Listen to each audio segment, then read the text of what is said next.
Сәлеметсіңдер ме балалар? Сендердің қалдарың қалай? Бәрі жақсы ма?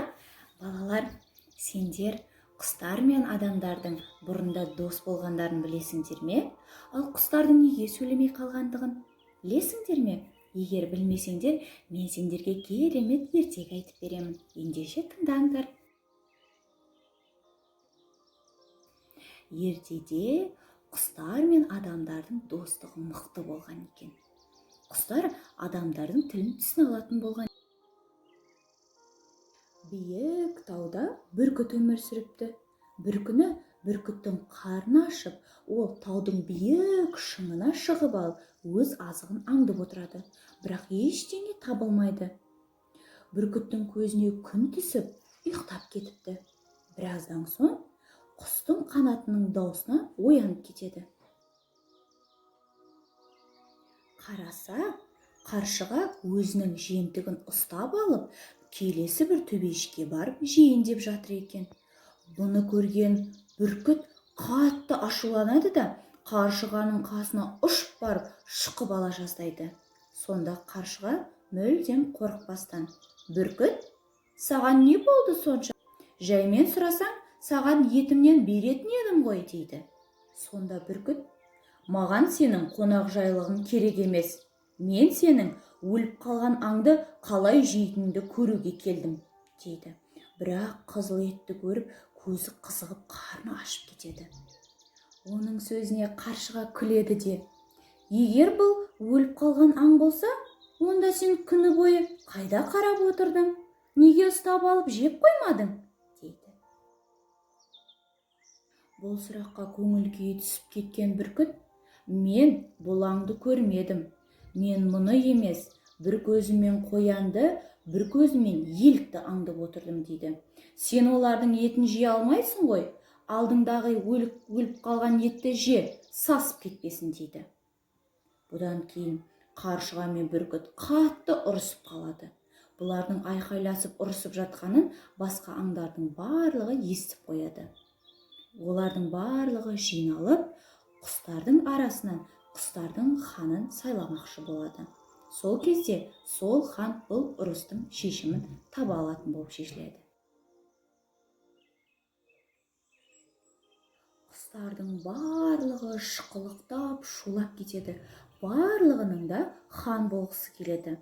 Бірақ бүркіт алға шығып: "Мен хан болу керекпін. Менен асып, аспанда қалықтап, самғап ұшатын, менен биік ұшатын құс бар ма?" дейді.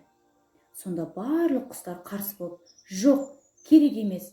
Сен өте тәкаппарсың. Сол себепті сен өте биік құзда өмір сүресің" дейді. Алға жарғанат шығып: "Менің хан болғым келеді" дейді. "Менің терім сендердікіндей жүннен емес, менікі теріден жасалған. Мен алыстағының барлығын естіп қоямын" дейді. Бірақ бұған көкек мүлдем қарсы болады. "Жарғанаттың хан болуы мүмкін емес. Ол құстарға құспын дейді, аңдарға аңмын дейді. Оның үстіне түні бойы ұйықтамайды, ұшып жүреді, сосын бізге ұйқы бермейтін болады. Одан да сендерге хан болуға мен лайықтымын" дейді. "Менің салған әнімнен жер беті жасыл желектің барлығы құлпырады" дейді. Көкектің де сөзіне құстардың барлығы келіспей қояды. Олар: "Көкек өз балаларына қарамайды, олар әр жерге тастап кетеді" дейді. Одан кейін құстар қатты шулап, айтыс тартыс басталып кетеді. Әрбір құс өзін хан етіп сайлағысы келеді. Барлығы өзін хан етіп сайлауын ұсынады. Осы кезде барлық құстар шиқылықтап, дауыстары қатты шығып, айқай шу болып шулап кетеді. Мұның барлығын жоғарыда биік тауда бір сиқыршы қарға қарап отырады. Бұлардың шулап жатқанына қарап отырып, төменге түсіп, барлық құстарға былай деп айтады: "Ақыры бір-біріңмен тіл табыса алмайды екенсіңдер. Барлықтарың да хан болғыларың келеді екен. Онда барлықтарың да сөйлемей-ақ қойыңдар деп сиқыршы қарға барлық құстарды сиқырлап тастайды. Мінекей, осы күннен бастап құстар сөйлей алмайды, тек қана шықылықтап дауыс шығаратын болған екен.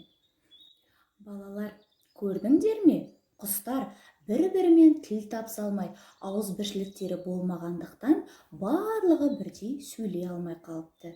Сендер өте ақылды болыңдар, бір-бірлеріңмен ешқашан ұрыспаңдар, бір-бірлеріңді, достарыңды, ата-аналарыңды тыңдап үйреніңдер, жарай ма? Келесі кездескенше балалар.